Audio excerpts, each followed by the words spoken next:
One night, at 3 a.m., my wife and I were startled awake by loud pounding on our door. A man's voice shouted threats, saying he was going to harm us.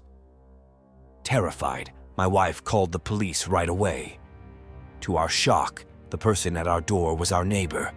He told the police a disturbing story.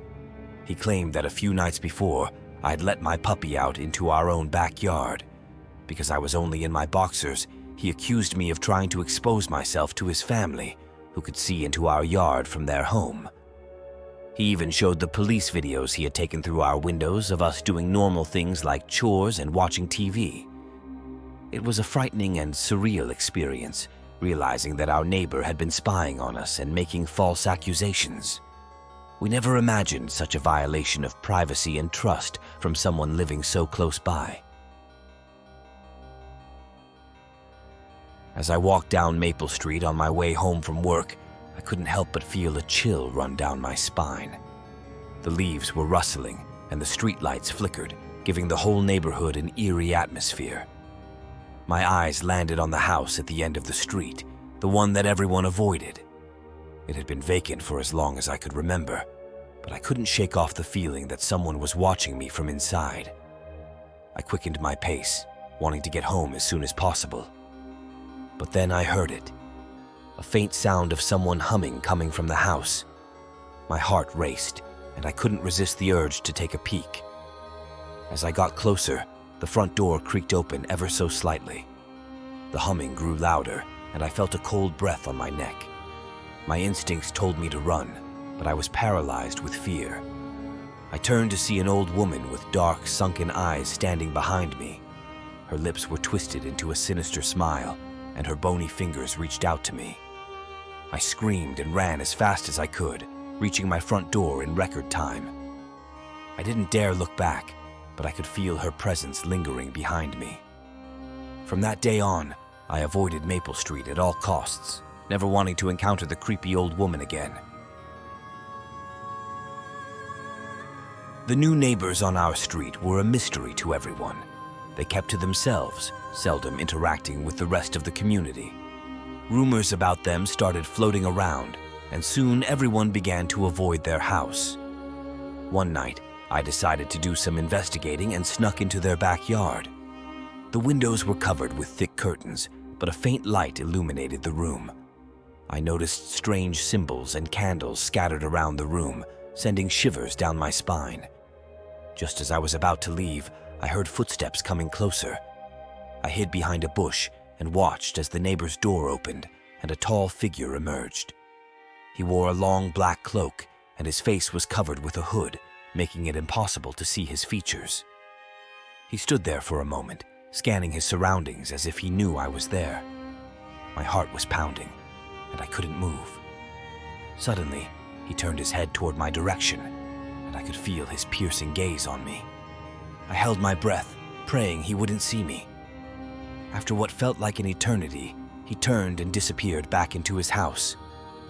I ran back home, never daring to go near the mysterious neighbor's house again. Who knows what other secrets he was hiding behind those closed doors? The moment the new neighbors moved in next door, something about them seemed off. For one, they never left their house during the day and rarely had any visitors. But the most unsettling thing was the hundreds of dolls displayed in their front yard. They were all different shapes and sizes, but they all had one thing in common. Their eerie, lifelike eyes seemed to follow you, no matter where you stood. The whole neighborhood couldn't stop talking about it, and some swore they saw the dolls moving in the middle of the night. One night, unable to resist the curiosity any longer, I snuck into their backyard to get a closer look. I could hear the faint sound of voices coming from inside the house. As I peered through the window, I saw the couple holding a tea party with the dolls, speaking to them as if they were alive. Just as I was about to turn and run, the woman's eyes met mine through the window. I felt a chill run down my spine as she smiled and waved at me. I never ran so fast in my life, never wanting to go near that house again. The next day, I noticed the dolls were gone, and so were the neighbors. The whole neighborhood was relieved, but I couldn't help but wonder what happened to them and where the dolls had gone. I prayed that I would never find out. My family and I used to live in a rough neighborhood when I was a kid. One night, it was just my mom, my 2 siblings, and I at home, and my dad was gone on a business trip. Around midnight, someone started knocking on our door. My mom woke up, went to the front door, and asked who it was. No one answered. She thought that maybe it was some kids playing ding-dong ditch, so she went back to bed. About 30 minutes later again, someone starts knocking. She gets up and peers through the side window to see if she can spot anyone out there, but nobody is there.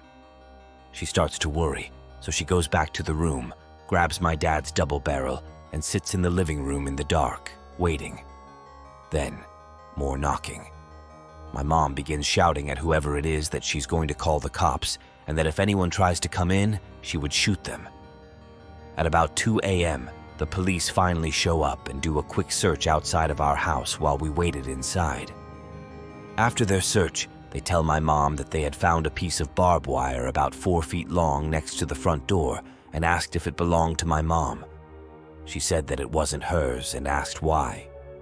The cop told her it belonged to whoever was knocking on the door, that they were planning on strangling my mom with the barbed wire when she opened the door to see who was knocking.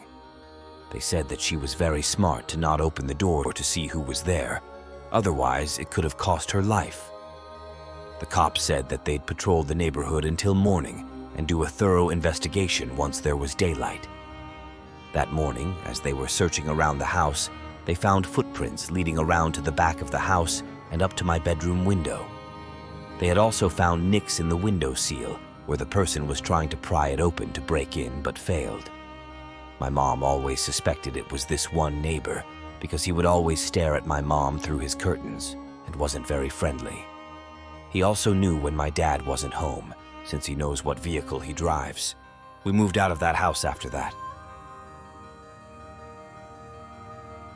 So, when I was in high school, there were a few disturbing occurrences in my neighborhood. A woman down the street who lived alone woke up one night to go to the bathroom and heard her TV on in the living room. So she naturally wandered in there, assuming nothing out of the ordinary. She found a guy sitting on her couch, watching the TV, started screaming, obviously terrified, and the guy ran out of her house. Maybe a week later, further down the street, there was a family with a young daughter. She woke up in the middle of the night with her bedsheets pulled down and a guy tickling her feet. Again, started screaming, and the guy fled. Another week or so later, 3 houses down where an elderly couple lived, the husband woke up in the middle of the night to find a man standing over his bed and staring at his wife sleeping. The old man started hollering at the guy, and the guy fled again. So now shit is on super high alert. Cops patrolling regularly, etc. They somehow figured out who it was, and everyone in the neighborhood got a flyer with his picture. Behind us was a densely wooded area that stretches for a couple of miles in every direction. This guy had been literally living in those woods for upwards of a month in a tent, doing God only knows what when he wasn't breaking into houses. But the creepiest part of the story is this. One night in the middle of all these incidents, we had our sliding glass door open with just the screen door behind it shut. This was in the summer. We had a big backyard and it was pitch black back there at night. Our dog suddenly jolted up and started growling viciously, like I'm talking tail stiff as a board, hair on his neck standing up, etc. Our dog was the best, nicest dog, like, ever. He never did that. My father jumped up and put the floodlight over the deck on to see what was back there, but there was nothing. The next morning we were outside doing yard work and noticed the lock on our back gate was broken. Someone had clearly done it. It wasn't like it was wear and tear or something like that. It's very safe to assume that this guy had tried to get into our backyard house, but was deterred by my dog's growling barking. All right, so we got these new neighbors living behind us, and I gotta say, they're kind of giving off some weird vibes. The husband, he's in his late 50s or early 60s, and he looks kind of creepy, to be honest. He's got this thin, long white hair, a bit overweight, and he's always wearing this old-school Bulls jacket and slacks. Now here's the thing. Every single morning when I'm heading to work, I see him walking his dog. And when I get back home, same thing, he's out there with his dog. The thing is, he walks right along the property line between our houses, and sometimes he stares right into our bay window. Creepy, right? One time, me, my brother, and his 2 little kids were chilling on the front porch, about to head to the park, and this guy walks up. He starts talking to the kids, asking them weird questions, and just giving off major creep vibes. We tried asking him about his dog's name a few times, but he dodged the question and kept chatting with the kids. Oh, and get this. My mom loves tanning in the backyard during the summer, wearing her bikini, and she's caught this guy staring at her through a gap in the bushes that separate our properties. Super creepy, right? We've got this workout room with a door to the backyard, and sometimes I step out for a smoke.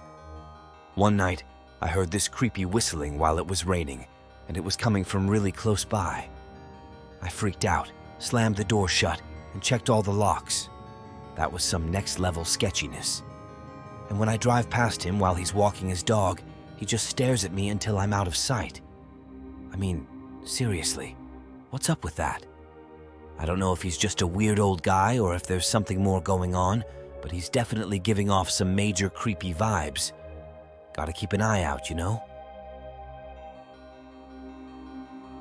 You know, some people really know how to hold on to a grudge, but then there are those who take it to a whole new level, like it's part of who they are, you know? So, here's this family, minding their own business, when their daughter invites a neighbor's kid over to play. Typical kid stuff, right? But then, out of nowhere, the neighbor kid decides to pour nail polish in the other kid's hair. I mean, kids can be mean sometimes, but that's just next level. So, the parents of the kid with the nail polish in her hair, they understandably confront the other kid's parents. And what happens next? Well, instead of trying to make things right, it's like a whole can of worms opens up. The other family launches into this 5-year harassment campaign against the first family. It's like they're out for blood. And get this, the first family, they've got their own struggles. The mom's a recovering alcoholic who recently had a really close call with an overdose. But instead of showing some empathy or understanding, the neighbors just start taunting her, telling her she should drink more because she should have died. Real classy, right? The harassed family tries going to the police, but it takes something extreme, like catching the neighbors on tape crashing their kid's birthday party with a remote-controlled car while yelling insults, to finally get a restraining order. But even with that, the harassment doesn't stop. The neighbors start putting up nasty signs in their yard and making lewd gestures towards the family and their kids. It's like this whole situation just spiraled out of control, you know? Holding a grudge is one thing, but this? It's like they turned it into their life's mission to make the other family's life miserable. And that's just not right. This happened to my cousin. She lives with her family in Pennsylvania. They've got a lot on their plate.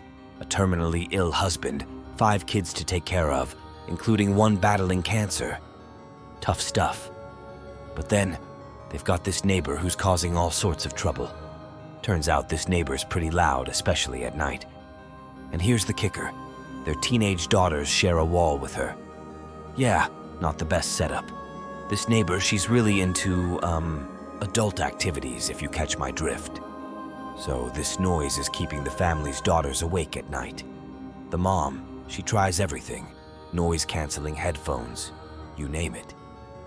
Finally, she decides to talk to the neighbor, asking her to keep it down a bit so her sick daughter can get some rest.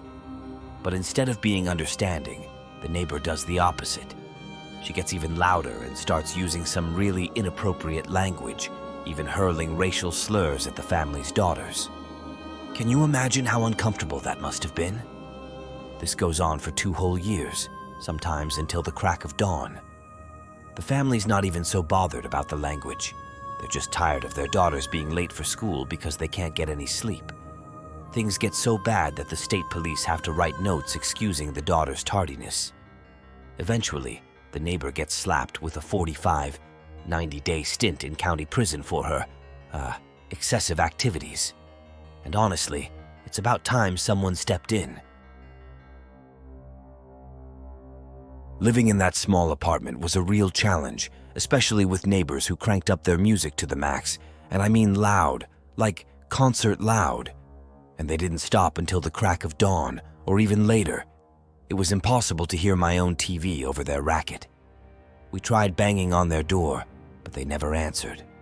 It felt like trying to catch some shut-eye in the middle of a music festival. Then I found out something that made it even more frustrating. They'd just head out to a bar across the street and leave their music blaring. Can you believe it?